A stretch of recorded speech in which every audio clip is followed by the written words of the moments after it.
Welcome to the Banker Lamp. Please enjoy the video. In this video, I will explain how to link your PayPal account to GCash. This guide will help you connect your digital wallets, allowing for easy fund transfers. You'll learn the straightforward process to ensure a smooth connection, enabling you to manage your money across both platforms with greater ease and flexibility. Let's get started. Before you begin, it's crucial to prepare your accounts.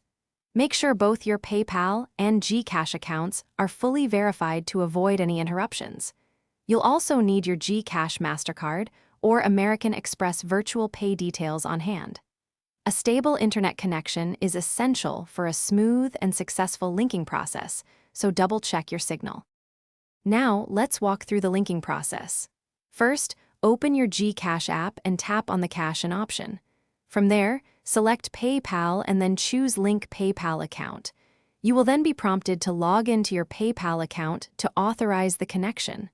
Follow the on-screen instructions carefully to complete this step. Once linked, transferring funds is simple. You can initiate transfers from your PayPal balance to GCash directly within the GCash app. Typically, these transfers complete within 24 to 48 hours, so plan accordingly. Be aware that a small conversion fee might apply, especially if currencies differ. Enjoy the convenience of your connected accounts. Thanks for watching. If this was helpful, leave a like and consider subscribing. See you next time.